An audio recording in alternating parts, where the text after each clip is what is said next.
আচ্ছা, তোমরা কি এই ছবিটার সম্পর্কে কিছু জানো? না। এখানে আসো, ছবিটা একটু দেখাও।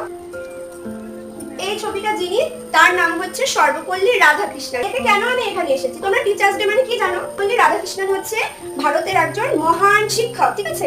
আর ইনি হচ্ছেন ভারতের প্রথম এবং দ্বিতীয় উপরাষ্ট্রপতি, ঠিক আছে? আর আজকে কত তারিখ বলো? 5ই সেপ্টেম্বর।